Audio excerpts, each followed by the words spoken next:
sa mga talata po natin gugulay-gulayin. Yan po ay sa Ephesians chapter 4 from verse 23 hanggang 24. Pero para po sa kabuuan, papasanin po niyo, magsisimula po yan sa verse 17 hanggang sa verse 32. So mahaba po yung mga talata na pinanggalingan ng verse 23 and 24. So yun po yung tinatawag na konteksto. Okay. Ang tema po natin ay Seeking God with a New Mind. Kaya yun.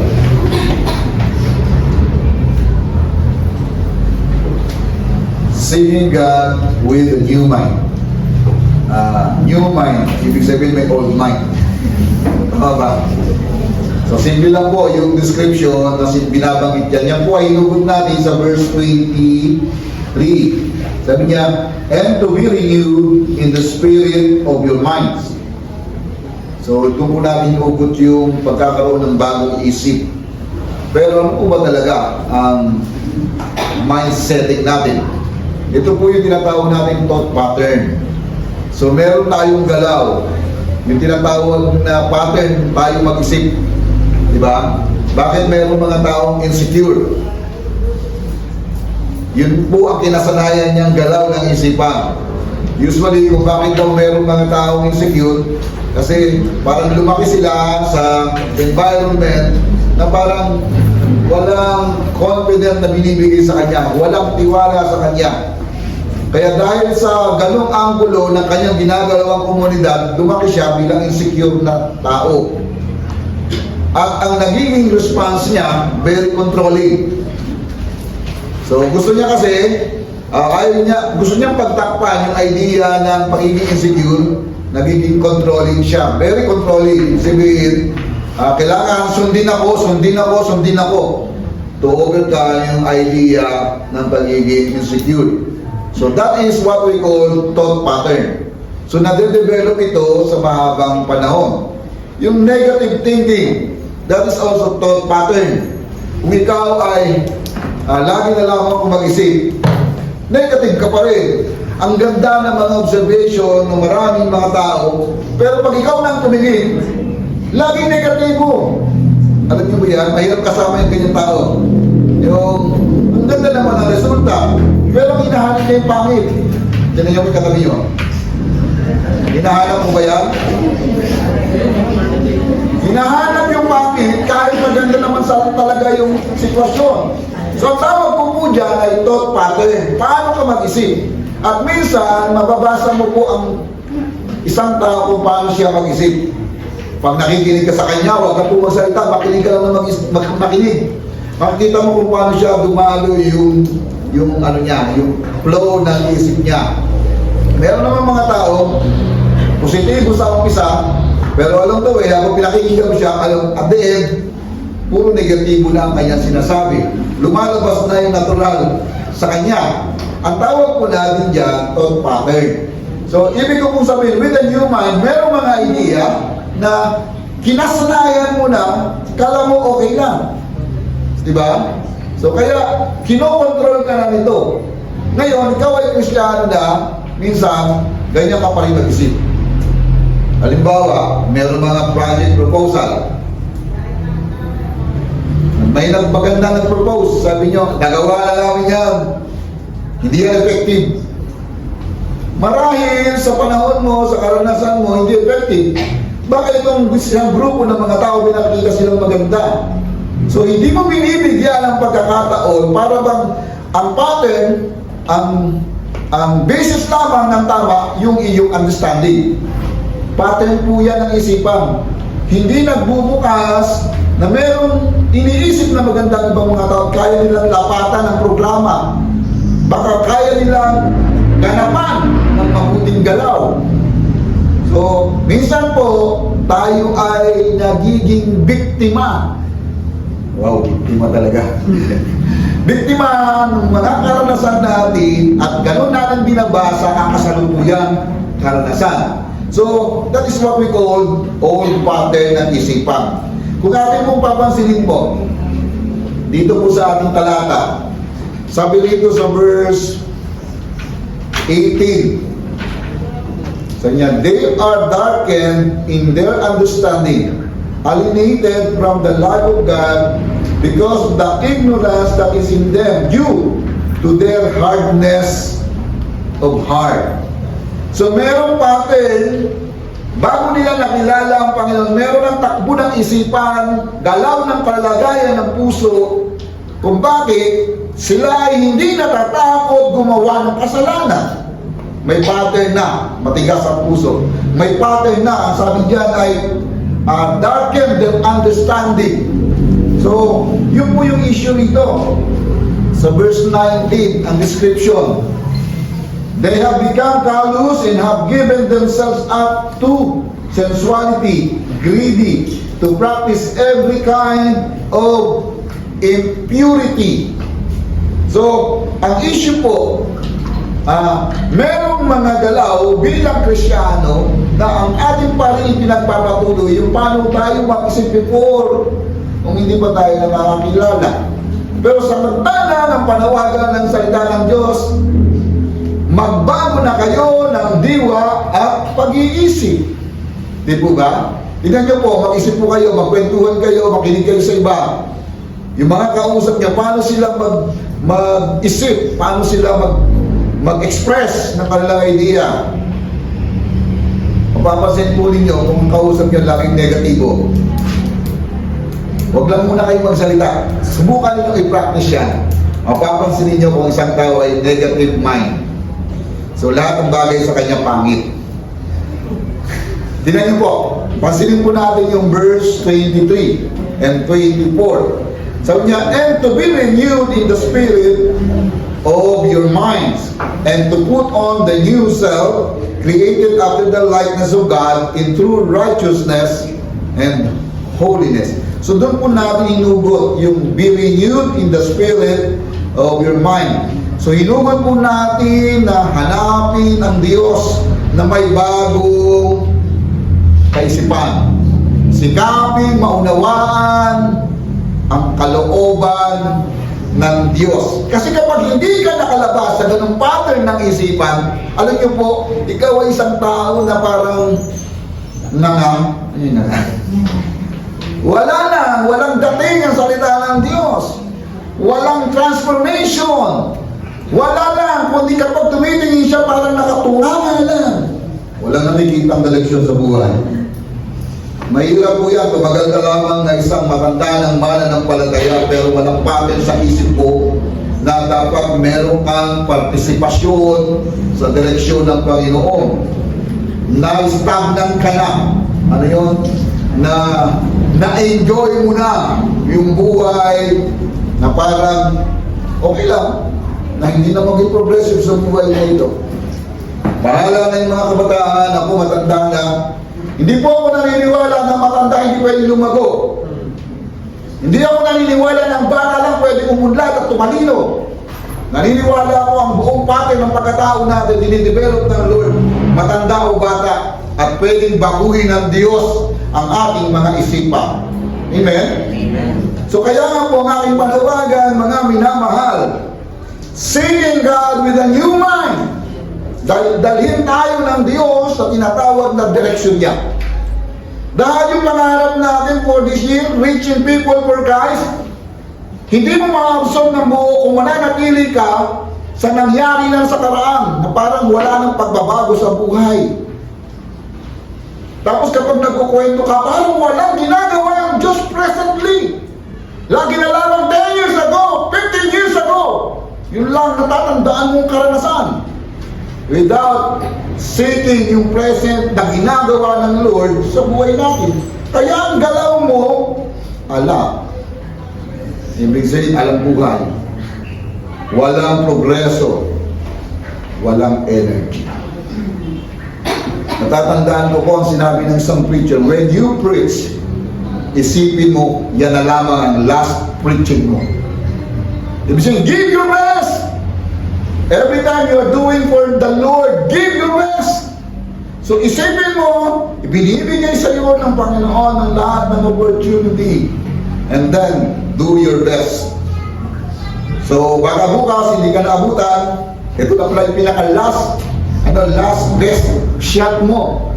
So, kaya nga po, habang binubulay-bulay ko po ito, in the pattern dun sa ating idea ng reaching people for Christ, kasi parang na ganitong pinag-uusapan, nakasulat sa ating vision, a church of faithful believers who are living, loving, laboring for the fulfillment of the Great Commission. Still, parang wala tayong galaw. Still, wala tayong parang connection. Pero yun po yung pangarap. That is a vision. Meron tayong mga pattern na ginagawa. Salamat po, mga minamahal. Sa young generation, na-observe nila yung pangarap ni Jesus. Sa old generation, huwag po tayong tumigil na naabot na natin, narating na natin, nagawa natin ang lahat. Marami pa po tayong dapat gawin. For the reason, reaching people for Christ. Amen po ba? Sige po. Sa talata po, hinati po natin sa tatlong aspeto. Yung picture po natin, seeking God with a new mind. Number 1, new mind. Number 2, new self. And number 3, new life. So, big new tayo ngayon. The big one. So, pag nalala mo yung big one, nanganganib ang buong kamay nilaan dahil kapag dumating daw yung big one, malakas na rin doon, baka daw lumubog. So, yun ang remind sa isip ko, pag pinag-usapan yung tinatawag na big one. Pero ito, gusto ko big new. Ibig sabihin, ma-develop tayo, lumago po tayo, mag-express po tayo na umuunlad ang ating pananampalataya. So, yan po yung pag-usapan natin na isa-isahin po natin yan. Be renewed in the spirit of your mind. So, nangangahulugan, magkaroon talaga, magsimula po tayo sa isipan. Magsimula po tayo sa ma-develop ang kaisipan na mag-connect sa kalooban ng damdamin ng Diyos. So, yung naglalaro sa isip ko rito, yung idea ng Matthew chapter 6, verse 33. Seek ye first the kingdom of God and His righteousness, and all these things shall be added unto you. So, meron pong pattern doon. Inuuna ang galaw, ang kaisipan, damdamin ng Diyos. At binabalanse sa kanyang puso at kalooban kung ano ang iniisip ng Panginoon. Be renewed in the spirit of your mind. Sabi sa verse 25, speak the truth, put away falsehood. Ibig sabihin, yung tao na meron new mind ay ang takbo ng isipan niya, ang takbo ng kanyang pagsasalita, nakapattern sa katotohanan. Walang halong deception. O walang halong yung parang boasting. Yung para lamang magsasalita ka ng isang bagay, palalakihin mo para maniwala sila. Parang sa malaking kwento. Uy! Mga tao! Nakakita ako ng bulate. Sing laki ng hika. Oh, ang galing. Yung pinagkwentuhan mo naman, uy, nakakita ako ng bulate. Sing laki ng banyena. So, para kalakihin, yung, ino-overemphasize. So, tama naman po yan sa communication, maganda yan. In-elaborate ng mabuti para convince yung people, yung taong kausap. Pero tingin ko po, pag lumampas ka na sa paglalahad ng katotohanan, hindi mo na ipinapakita yung eksaktong sitwasyon. At pwede na pumasok doon yung tinatawag na deception. Tama po ba? At yan pa problema natin ngayon. Mahirap basahin ang katotohanan pag pinag-usapan ang paraan ng mga politiko. Tama po ba? Pag makikinig ka sa isang panig, mayroong punto. Pag makikinig ka sa isang panig ng mga politiko, mayroong punto. Ikaw ay wala namang kinalaman sa kanilang sitwasyon. So, paano ka maninimbang? Pero sa atin po, huwag tayo pahawak dun sa galaw ng sanlibutan. Speak the truth. Yan po yung isang paraan para ipakita yung mindsetting natin. Nakadepende tayo sa truth. Ayon sa verse 25, iwasan po natin yung kasinungalingan. Number 2 po, in verse 26 and 27, give no opportunity to devil. Stop sinning of being angel. Yung idea po ng new mind, dapat hindi ka control ng galit. May binanggit po dyan kung nagagalit ka man, huwag mo na daw palibugan ng araw. Iniisip ko po yan, madali po ba yan o madali? Madali po ba yan o madali? Yung wag nang lubugan ng araw, parang hindi ganyan, no? Pero merong mga tao talaga, kapag nagalit, 5 minutes, galit, pero after that, pwede nyo nang kalimutan. Pero meron naman po mga tao, nagkasala ngayon, nagalit ngayon, 10 years na, hindi pa rin nalilimutan yung galit, parang still, nandiyan pa rin, parang fresh na fresh. So, ang tawag ko po dyan po, pattern. Hindi mo maiwasan, alis lupa, umalis doon sa kalagayan dati, samantalang pwede mo nang iwanan yon. Pero gusto ko, damhin ang kabigatan sa loob mo. Sa pagbabasa po ng kalooban ng tao, mahirap pong basahin sa mga galaw at kaisipan. Pero usually, didevelop ito sa matagal na panahon. Kung bakit ka suplado, kung bakit ka, masyadong superior, kung bakit ka masyadong mahihain, bakit kinalakihan mong community, ganun ka lumaki yung pattern mo. Pero dito po, yung idea ng give no opportunity to the devil, ibig sabihin, kung meron mang galit, dapat ma-develop, huwag mong alagaan. Hindi ko po sinasabi, hindi naman sinabing bawal magalit eh. Tama ba? Sige nga, pakita nyo nga yung mukhang nagagalit. Kung pang galit kayo sa akin eh. Di ba? Si Jesus nagalit din yan eh. Ano naalala ninyo na si Jesus ay nagalit? Nagalit siya kasi ang piling ni Jesus that time, sinalaula. Sinalaula. Yung templo. Anong ginawa? Ginawang tindahan, ginawang sugalan. Ang sabi niya, dapat gawin niyo ito. Bahay na panalanginan. Sabihin, yung tamang gamit, hindi nila nagamit ng tama. So, ginawa ni Jesus, boom, boom, boom. Pinagtatao yung mga, ang tanong ko po doon sa galit na yon, gaano kaya katagal na naramdaman ni Jesus yung galit na yon? So, imagination lang po kung kayo lalagay sa sitwasyon na yon. Kasi sinundan siya eh. Pinagbantaan siya at niyang gawin yun. Pinagbala ka na yung buhay niya. So, yung pattern po ngayon, nagalit, sa tingin ko parang justify, no? Tama ba? Pwede ma-justify. Pero, yung galit na pwede mo namang patawarin na eh. Pwede mo namang palagpasin na eh. Settle mo ng kalooban mo. Maayos ka na.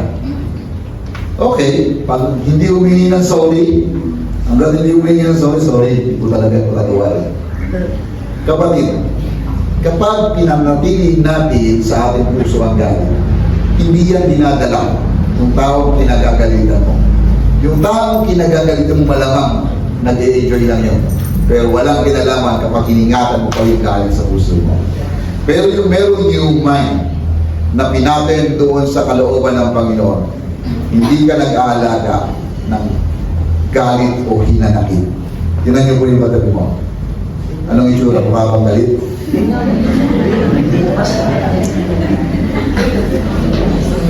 Alam niyo, pag nagbasa tayo ng itsura ng mukha, itsura ng mukha, galaw ng kilay, galaw ng labi, nag-express, di ba? Yung mukha. Alam mo yung kung sino nagagalit. Minsan yung nang-release yung nata. Hindi naman siya possessed. Pero alam mo, parang nagbabago talaga yung mukha. Tama ba? Nagmamanifest. Pero dito po, as a person renewing in mind, dapat hindi niya inalagaan ng galit. Ang sabi niya, give no opportunity to devil. Kapag manatili ka sa galit, mahirap kong mamuhay sa ganyang kalagayan. Tapos inaangkin mong Kristiyano. pinapaikot ka lamang ng Diablo. At yan, yung opportunity parang hold sa iyo para gamitin yung instrumento, magiging sunod-sunudan ka. As reflection, kung meron ka mang kinagagalitan ngayon, express mo, patawarin mo na. Sabi mo nga, pinapatawad ko na siya. Sino nyo kasi yun, di ba na kasi yun ha? Pero dapat mag-release ng forgiveness para yung tinatawag na angel, mag-release din. So magpatawad. So yun lang po ang supli dyan. So huwag natin gamitin yung galing para maging kasangkapan ng Diyos, ng Diablo sa pagpapaikot sa atin. Ito po yung 28. Another thing ng new mind. So niya, do not work with his own hand, do honest work with his own hands to share with anyone need. Verse 28. So sa isang salita, gusto lang banggitin niya, magtrabaho upang makatulong. Tama ba? So sa ibang salita naman, huwag kang tamad. Sabi mo nga sa kapatid mo, kapatid, huwag kang tamad. Pero ang idea, sa pagtatrabaho. Ngayon, yung idea ng pagtatrabaho, ano ba talaga yan? Ngayon po, yung pagbabasa ng trabaho, iba-iba. Merong iba, nakauula, pero nagtatrabaho. Yung isip niya pala, naglalaro na. Ganon. Yung iba naman, nagbabasa ng cellphone, pero nagtatrabaho. Kaya pumipindot ng cellphone, nagtatrabaho. Pero sa panahon namin noon, yung ganon ay parang palipas oras. So kayo po, paano kayo magtrabaho? Ang gusto lang po natin iputos, do honest work with his own hands. Ibig sabihin, meron kang ginagawa na productive ka. Tama ba? You're working na merong ginagawa para magbunga. Hindi yung do nothing. Yan. Working for nothing. Wala lang, nauubos yung oras mo, marami kang pinalilipas sa sandali, pero at the end, wala ka naman talagang gusto mangyari. Naubos lang yung oras mo. Pero ang may bagong isipan na binabanggit in verse 28, magtrabaho po tayo. Gawin natin makabuluhan ang ating mga oras. Pero sana, makita po natin, talagang agresibo po tayo sa bagay na ito. Young generation, alam ko, ibang galawan ng inyong isipan, ibang galawan ng inyong pamamaraan. Pero, pag inisip natin na gusto natin maging productive, hindi puro isip lang. Dapat nagmamanifest sa galaw. Tama po ba? So, hindi ba po nahihirapan gumising sa umaga kasi puyat? Okay naman po yun, di ba? Napuyat ka naman kasi nagtrabaho ka. Eh, kaso nagpuyat ka, naglaro ka ng ML. Yari ka. Nagtrabaho ka? Hindi. Naglaro lang. O, nakaubos yung oras mo. Ngayon, dahil masyado kang pagod, hindi ka na magiging productive, sa susunod mong gagawin. Naubos na yung panahon mo eh. So, di ba? Yung iba naman, hindi naman naglaro ng ML. Nanood naman ng teledrama sa cellphone. Naubos yung panahon. So, pero yung sinasabi ko po ito, use your time and opportunity para maging productive sa pagtatrabaho. So, okay naman po, hindi po naman masama yung manood, maglaro, hindi naman po masama yun. Pero lagyan mo naman ng pattern na hindi doon nauubos ang buong panahon. Tama ba? Tama po ba? Tapos kinabukasan, hirap-hirap kang gisingin. Puyat po ako eh. Alam niyo sa PMI, meron isang estudyante, sa gabi po yun, hindi yan makatulog. Ang trabaho niya sa gabi, kasi ang tao, meron daw siya yung tinatawag ng insomnia. So ang ginagawa niya, magbabasa yan ng libro. Pero matalinong tao. Basa siya ng basa, tapos lahat ng mga libro niya, basa siya ng basa, yun ang trabaho niya. Hindi kasi siya makatulog. Kinabukasan pagpasok niya, Pasok na. Dad, hindi ako magpasok, puyat ako. Hindi naman po nasayang yung kanyang pagbabasa, pero hindi niya na ibalanse. So I mean, kailangan mapahinga ng tao. Kailangan mag-rest para maging productive tayo. Mahirap po pag-isipin yung taong puyat. Totoo po, pag masyadong puyat, mahirap pag-isipin. At kapag ang tao hindi natutulog, mga kapatid, ang taong kulang sa tulog, nababalik. Marami po sa mental hospital at issue hindi makatulog. Kaya ginagawa po ng mga doktor, pinapainom sila para makatulog. Kasi marelax yung isip nila. So minsan hindi naman kinakailangan lagyan ng value, yung gamot na value. Kinakailangan makatulog lang po sila. So kapag hindi po yan makatulog, sikapin yung matulog. Kasi pag hindi ka na nakatulog, delikado na yan. Alam niyo kung bakit marami naglalakad yan na parang nasa kalsada? Nabaliw na. Yung mga nag-drugs, alam niyo po yung shabu? Yung shabu po, ang epekto niya, hindi ka makakatulog. Pwede kang hindi matulog ng 1 week, yung sundot lang na sundot. Hindi makakatulog. So, sa hindi makatulog, wala pang ganang kumain. So, nung mamayat. Dahil hindi makatulog, nag-hallucinate na. Nagkakaroon ng sariling mundo. Bakit po? Kasi hindi lang yung makapuluhan ang kanyang pinabubulan ng oras. Hindi yan honest work. Hindi yan productive. Marami na po ako na-observe sa kanyang sitwasyon. Nagsasalita na lang mag-isa kasi meron siyang inubos na panahon na hindi naging makabuluhan ang kanyang ginugol na oras. Pero ang may bagong isip, gumagawa siya ng paraan na maging makabuluhan ang kanyang trabaho. Amen? Another thing na meron renewed mind, speak to build up that give grace to those who heal. Sabi, pag nagsalita ka, may pakinabang sa nakikinig. Ito yung mga tao na hindi susulera. Parang ganito. Galit ka sa isang tao. Galit ako sa'yo. Yung kukwentuhan ko, dapat magalit ka rin sa kanya. Yung issue mo, dapat maging issue niya rin. Mali po yan. Opo, kung galing ka, huwag mong ihawak-hawaan yung iba. Di magaling ka lang, isettle mo sa sarili mo. Pero ang problema ng ibang mga tao, dahil meron akong personal issue sa'yo, bawa, galit ako kay Kira. Sabi ko, Kenneth, huwag ka tumabi dyan. Galit ka dyan. Hindi mo magandang galaw yun.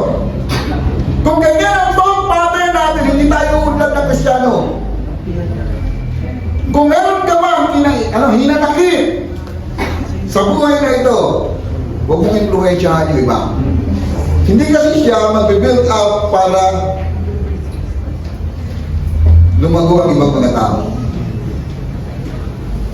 So na-observe nyo ba yan? May mga ganyang klaseng thought, may ganyang klaseng thought pattern na kapag nagalit siya, kailangan magalit na rin ang paligid sa kanya. Ako nakaranas ng ganyan eh. Yung isang magkukwento, tapos sabi niya, ganito yan, ganito yan. Hindi ko pa nakakilala yung tao. Ngayon, bago ko mapakilala yung tao at makausap, meron na akong negative thought. Pero sabi ko po, huwag mo na ikwento sa akin yan, may paraan ako para makilala sa individual. Mga kapatid, ang mga Kristiyano marunong makitungo sa kapwa. Sabi ko sa katabi mo, di ba marunong ka? So yun po, ibig sabihin, yung may new mind, ang takbo ng isipan niya, to build up others. Build up that gives grace to those who heal.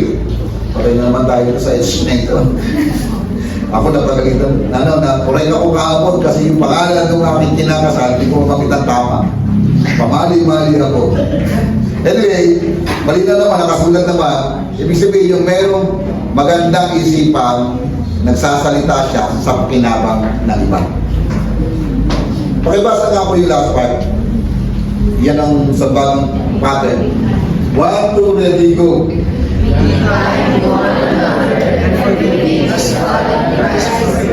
So, yung merong takbo na mabuting isipan, handa siyang magpatawad. Opo. Magpatawad. So, meron kasi mga issue na malalim ang sugat. Pero meron mga hinanakit na ngayon masakit, kinabukasan pwede na magaling. Pero ang mahirap i-settle, yung ang tagal-tagal na hindi na-settle sa puso. Kung gusto mo ng malungkot na buhay, huwag kang magpatawad. Kinikin mo ang kamay. Naka-online pala ako. Pero hindi po yun ang dapat tapatin ng isipan natin. Ang bagong isipan kaya magpatawad. Kung paano pinatawad tayo ni Jesus sa ating mga kasalanan. Be kind to one another. Amen? Pwede po bang palakpakan ng Lord? New mind. Expression ng merong panloob na karanasan na kumikilos ang Diyos, binabago tayo ng Diyos araw-araw. Maganda yung awit nyo. Binabago ng Diyos araw-araw. Binabago ako ng Diyos araw-araw. Binabago ang todo. So anyway, yung po yung ikalawang, ay unang bagay na new mind. May thought pattern na dapat ayusin sa atin. Kung ang isipan natin, sinakop ng kadiliman, dapat ngayon dumakad na tayo sa liwanag. Kasi kapag hindi na bago ang ganung pamamaraan natin, sa pagkukonbinsi ng gospel, minsan hindi tayo positibo. Hindi tayo makaka-reach out ng mga tao kasi yung pattern ng isipan natin negatibo. Pero salamat po. Ewan ko mag-i-amen kayo rito. Binabago ng Diyos ang ating buhay at isipan. Amen. So palakpakan po natin ng Diyos. So, number 2 po, put on the new self. So, ibig sabihin, put off the old self. Ngayon, ito naman, put on the new self. Ibig sabihin, bago na ikaw. So, maaaring hindi nagbago yung mukha. Ang tao po, talagang nagbabago. Nagbabago yung hugis. Nagbabago yung kulay. Diba? Nagbabago ang kulay ng buhok. So yung dating manipis, kumapal. Yan na yung katabi nyo. Di ba dating manipis yan? Nagbabago. Pero, ang pinupuntos po natin dito, hindi physical na pagbabago, kundi yung panloob na pagbabago. Kaya yung self na tinatawag, ito yung inner self na pinag-uusapan. May pagbabago. Amen po ba? So, ang unang bagay po rito, the new self, ito po yung idea natin in verse 22, the new self is no longer corrupt through deceitful desires. Ibig sabihin, yung bagong ikaw, hindi na yan nag-iisip ng corruption, na pandarala. Inilalagay mo ang iyong sarili na yung old self, dapat mabago na. Sino ko ba nung bago ka pala kakilala sa Panginoon? Natatandaan mo ba? O sino ba ako bago ko nakilala si Jesus? Minsan po nababalikan ko yung ugali ko. Ang ugali ko po talaga ever since. Hindi po ako malabati. Pero pinipilit ko na ayusin yung ugali ko ito. Kasi minsan, parang may na-open kasi hindi daw ako bumabati. Buti na lang may misis akong palabati. Ang ibig ko pong ipuntos, minsan tayo po may mga sariling ugali before bago tayo nakakilala sa Panginoon. Pero ang idea rito, yung isipan na corrupt. Ang description po ng salitang corrupt ay ano yan? Nabubulok. Yun ang idea ng corrupt. Nabubulok. Dahan-dahan, once sa maliit, lumalaki ng lumalaki ng lumalaki. Yan po ang description ng kasalanan. At nagsisimula yan na hindi mo matanggap ang tunay mong kalagayan. Kaya hindi ka pupunla. So, ang pinapakita ko natin ito, kilalanin mo muna ang iyong sarili. Huwag ka muna magtanong sa iba. May pwede sabihin yung ibang mga tao, pero subukan mong tingnan yung sarili mo. Kausapin mo. Huwag mo lang papakita sa ibang mga tao na kinakausap mo. Basta pwede naman kausapin yan eh. Di ba? Tama ba? Pwede naman yan. Ang ibig ko may puntos, paano ka ba mag-isip? Paano ka ba gumalaw, magplano? More on ba sa sariling benepisyo o kinukonsider mo yung konsiderasyon ni Jesus? So ito po yung new self, dapat hindi na pandaraya ang takbo ng isipan. Hindi na pagsisinungaling. Hindi na paggalaw ng may kasinungalingan. Ibig sabihin, iniaalis mo na ang iyong sarili, lumalakad ka na sa katwiran at katotohanan.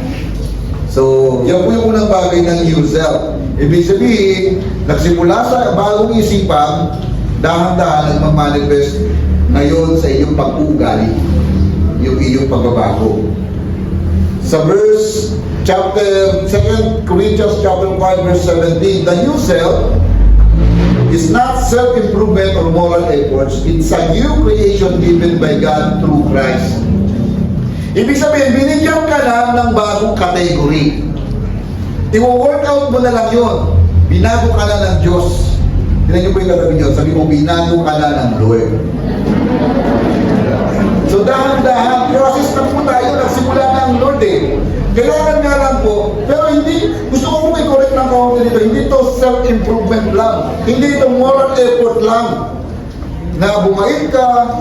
Dapat yung pagbabago sa buhay, nagmamanifest si Christ. Madali mong magbago. Yung tinatawag na panlalabas na galaw, yung pabibisyo. Ano yan eh? Pagbabago ka doon nakikita. Pero hindi magbabago yung panlalabas na galaw kung hindi nagbabago yung puso. Hindi magbabago yung masamang ugali kung hindi nagbabago ang puso. Hindi lalabas ang magandang galaw at pakikitungo sa kapwa hanggat hindi na mabago ang puso. So sa madaling salita, hindi ito simple improvement lang ng personality. Hindi ito simple lamang na naging mabait ka lang. Kundi may malalim na galaw ang Diyos sa buhay natin at lumalago ang kaisipan, ang pag-ibig natin ay nagko-connect sa ibang mga tao. Amen? So, minsan po, yung gantong karanasan, kahit sinabi na ng Biblia, ang sino mang nakipag-isa kay Kristo ay isa ng bagong nilalang. Wala na ang dating pagkatao, kundi siya ay bago na. Totoo po yan. Pero pag inilapat mo na, kinapit mo na sa sarili mo, ay, kakapagod din. Diba? Meron talagang pagkapagod. Pero alam niyo po, kasi baka gumagalaw lamang tayo sa sariling lakas. Baka ito yung kinakailangan magseryoso ka na. Lord, please help me.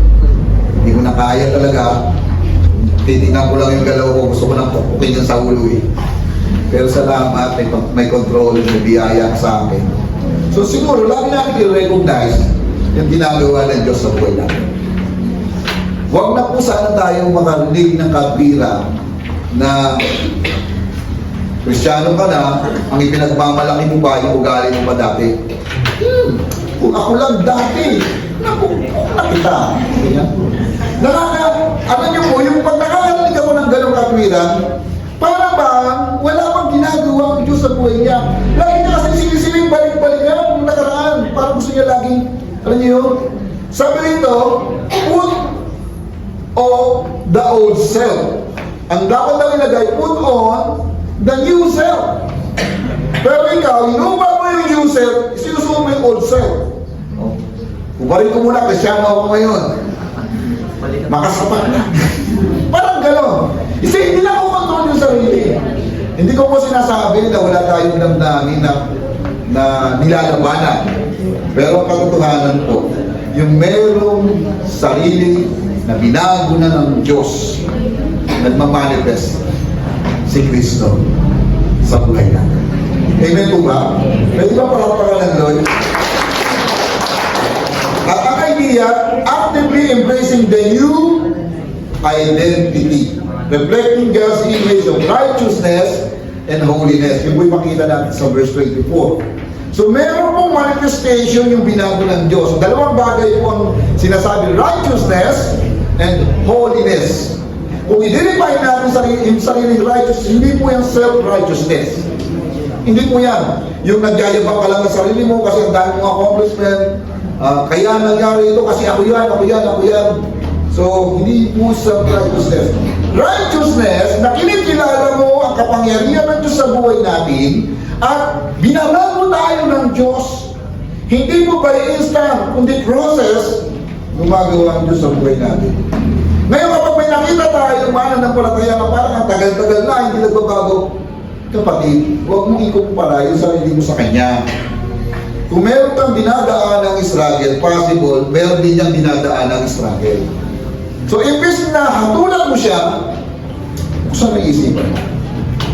Baka makatulong yung pagiging bukas natin sa isa't isa para magkatulungan.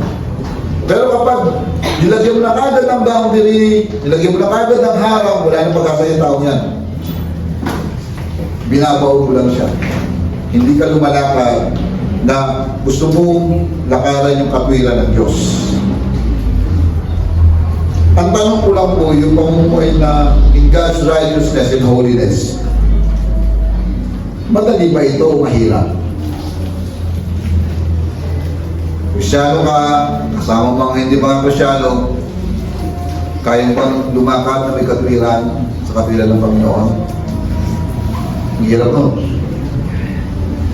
O kaya naman, Kristyano ka, lumakad ka sa kabanalan, pero lalayo ka naman kaibigan mo. Pero ang tanong, sino susundin mo? Yung pakiramdam mo sa pakinabang sa komunidad o yung pakiramdam na gusto mong i-please ang Lord? Kaya tayo pa rin po ang pipili. Pero ito po ang decision. Put on the new self. Command po yan. Kung gusto po natin maka-influensya to reach out people, makita ang tunay na pagbabago sa buhay nito. Pero hindi ko po sinasabi na magic ito. Na, uy, bago ka na. Wala akong gano'n. Ang galaw ng Diyos, binigyan ka ng bagong category. You are new one. Binago ka na ng Diyos, new creation. Pero along the way, kailangan mong harapin ang iyong responsibility sa sarili. Tama po ba? Gusto mong baguhin ang sarili mo, harapin mo ito. Paano mo siya gagawa ng lakbang para baguhin niya? So, actively embracing new identity. Ibig sabihin, kung ano yung nakita mong pagkukulang, harapin mo. That is put on the new self. Finally, be renewed in the spirit. Ang idea po, be renewed. Yung idea po ng be renewed, it is renewing. A continual process, not a one-time event. Ang ibig pong ipuntos, yung salitang be renewed in the spirit ay nangangahulugan na meron kang tuloy-tuloy na nagkakaroon ka ng self-evaluation, nagkakaroon ka ng self-realization, self-understanding na hindi nangyayari sa isang araw, kundi dapat araw-araw. Yung pong ibig sabihin ng be renewed in mind, yung salitang renewed ay renewing, continual process na nangangahulugan. So sa madaling salita is daily refreshing of the inner person. Ang tawag po natin dyan, inner transformation. Sige nga po, mag-isip tayo sandali. Sa kaloob-looban mo, na issue ng puso mo, ano na ang na-center ng Lord at patuloy mong pinigil ang mahal sa Panginoon. Hanggang hindi mo hinaharap ang issue niya, kapatid, pahihirapan ka yan. Pero sabi sa atin, be renewing in the spirit. The renewal of the mind is internal, shift that allows for a new lifestyle. Ang loob ng karanasan, hindi mo mangyayari, meron ka magiging bagong lifestyle na hindi nagbabago yung panloob mo. Kung bakit wala kang commitment, hindi nagbabago ang panloob mo. Kung bakit wala kang pakialam sa gawain, hindi nagbabago ang panloob mo. Kung bakit wala kang idea na sumunod sa kalooban ng Diyos, kasi hindi nagbabago ang panloob mo. Kaya walang nangyayari sa buhay natin, bagamat ang plano ng Diyos, maging daluyan tayo ng pagpapala, maging instrumento tayo ng biyaya ng Diyos. Pero still ang bigas ng puso natin, nananatili tayo sa pagkapit sa nakaraan at hindi gumagalaw sa bagong direksyon ng Panginoon. Pero ang panawagan sa atin, magbago ang puso. Magbago ang isipang panloob ng karanasan. Magmamanifest sa atin ang bagong estilo ng pamumuhay na sumusunod sa kalooban ng Diyos. Amen po ba? Pwede po bang ibigay ang mataas na palakpakan ng mga pumili? And sabi po nito, the new life is from old self to new self. Ito yung buong idea. Put off the old self and put on the new self. Ibig sabihin, kung meron kang old issue sa buhay, uhubarin mo na yan. Tanggalin mo na yan. Alisin mo na yan. At isuot mo ang bagong pagkatao. So yun yung idea dito. Yung new life na tinatawag, meron kang iiwan. Huwag lang yung someone. Kundi iwan mo yung old self. Amen? Amen po ba? Kasi iba, gusto iwan yung someone. Ayun, ayun. So ang panawagan po rito, yung new life, meron ka talagang ititigil na. Kung meron mali sa ginagawa mga kapatid, settle mo na sa work. Kasi pag hindi pa yan na-settle, paiikuhin ka lang. Imamanipula ka lang yan. At magiging sunod-sunuran lamang tayo dyan. So kaya panawagan po mga kapatid, hindi maitatago yung mga maling galaw kasi nagmamanifest yan sa present na pamumuhay natin. Kaya sabi ko, put off the old self and put on the new self. So tatlong bagay na, new mind, new self, new life. So, mag-uumpisa sa pagbabago ng isipan, nagmamanifest sa ating pagkatao sa sarili, then nagre-reflect panlabas yung pagbabago. At naniniwala po ako, hindi ito isang simpleng panawagan. Mga Kristyano po, harapin natin seriously. Gusto niya magpakinabang ang buhay natin sa plano at kalooban ng Panginoon. So finally, seeking God with a new mind is practicing or living God's righteousness in Christ and intentionally live for truth, purity, and love. So sa madaling salita po, kapag sinikap natin kilalanin ng Diyos, hanapin ng Diyos, yung merong bagong kaisipan, ginagawa po natin ang katwiran ng Panginoon. At sinisikap intentionally mamuhay sa katotohanan, mamuhay sa kabanalan, at mamuhay sa pag-ibig ng Diyos. So ito po yung ating last word. Number 1 po, pakibasa nga po, 1, 2, ready, go. Okay, ako na lang babasa. Sabi dito, new mind. Apply the scripture, let the word of God reprogram our thought pattern.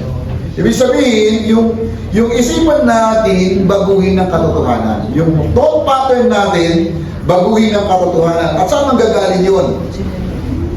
Sa salita ng Diyos. Diba? Ibig sabihin, yung salita ng Diyos, gusto ko yung salitang reprogram. Kung nakaprograma na yan sa galing, kung nakaprograma na yan sa katigasan ng ulo, i-reprogram natin yan sa pamamagitan ng salita ng Diyos, sa tulong at kapangyarihan ng banal na Espiritu. Amen.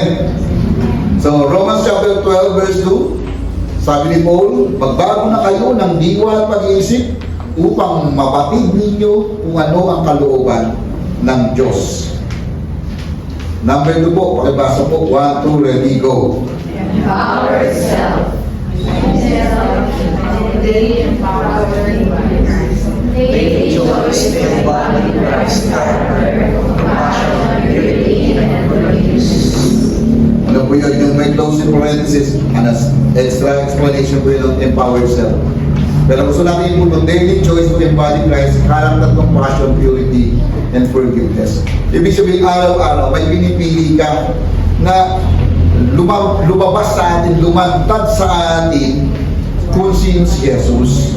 Pwede yan sa karakter natin yung compassionate heart, yung pure heart, yung mapagpatawad kung maraming mga idea ng karakter ni Kristo. Sabihin, pinalalakas. Ang Bisaya ko na. Pinalalakas yung ating pagkatao upang mailabas yung plano at kalooban ng Panginoon. So, empowered self. Ibig sabihin, ito rin po ay sa tulong at galaw ng banal na Espiritu. And finally po, pwede bang makibasa sabay-sabay? 1, 2, ready, go. Witness of new life. New life is holiness and witness. Lifestyle evangelism. Living in a way that people see Christ in you. So ito po, yung lifestyle ng buhay na tayo ay nag-share kahit hindi ka pa nagsasalita, nangungusap na yung buhay mo sa iba. Ang tawag po dyan, meron dati akong binabasang klase ng Bible, Open Bible. Yan ay New King James Version. Ang tayo nag-Open Bible. Ngayon, para mabasa mo yung Bible na to, i-open mo. Tama ba? Yung idea gano'n. Open your life. Manifest yung buhay ni Kristo sa atin. Na kapag nag-manifest yan, nakakahikayat yan para ibang tao ay lumapit din at sumunod sa Panginoon. Amen? Dali nyo nga po yung katabi nyo. Open book pa yan. O closed book. So, ang secret nitong witness tayo para sa ibang mga tao. Witness of new life. So, dahil binabago tayo ng Panginoon, dapat merong nag-witness yung buhay na ito sa iba. So, dalawang bagay kasi ang witnessing. Number 1, verbal. Number 2, lifestyle. So, kung mahusay ka sa verbal communication, pero kulang ka sa lifestyle, mahirap marinig yung communication mo. Pero kung ang salita mo, ang buhay mo pala ay nagsasalita sa ibang tao, pag nagsalita ka, mabilis pakinggan, sasabihin mo. Kasi nagbubukas ng isipan, nagbubukas ng paningin yung buhay na binabago at patuloy na binabago ng Diyos. Amen po ba? So, alisin na po natin yung deception. Yung pagdalaya sa sarili. Kala mo okay ka, pero hindi mo talaga tinitingnan yung sarili mo. May mga issue ka pa na patuloy mong pinagmamalaki sa sarili mo. Iwan na po natin. Put off the old self and put on the new self. Meron naman po tayong tatlong pro tips for seeking God for a new mind. Okay? Basahin natin na sabay-sabay. 1, 2, number 1. Ready, go! So, ano yung negative thought mo? Marami yan, iba-iba yan. So, pumili ka lang muna ng isa. Daily, halimbawa, yung masama ugali. Ito muna yung susunod ko sa sarili ko. Kasi hindi pwede magsimula ka sa marami, isa-isa lang. Kasi gano'n ba karami yung negative thought mo? Okay? Pastor, hindi ko na mabilang. Okay, hindi tayo matatapos ka, magbilang mo lang yan. So, kuha ka lang muna ng isa, hugutin mo, and then replace mo po. Dahan-dahan. Paano natin replace? Pag inalis mo yung isa, dapat palitan. Tama ba? Kapag may merong negative thought na dapat alisin, palitan ng positive thought. Ito po yung second point. Choose one Christ-like way to wear. Ibig sabihin yung idea ng kindness, patience, purity, yung idea ng manggagaling kay Kristo. So, parang joke yan. Paano mo ilalagay ang elepante sa loob ng freezer, nandun yung giraffe. Ito po yung sagot. Bubuksan mo yung rep, aalisin mo yung giraffe, tsaka mo ipapasok yung elepante. Tama po ba? Bakit hindi kayo tumawa?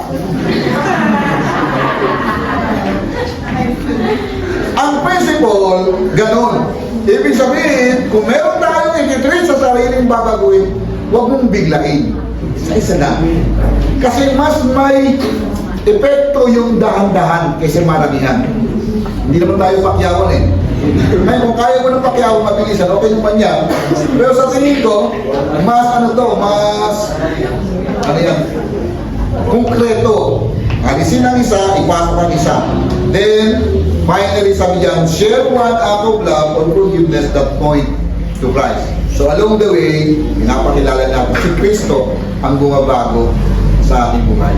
So, salamat po sa biyaya ng Panginoon. Pagpalain po tayo ng Diyos. Ama, salamat po sa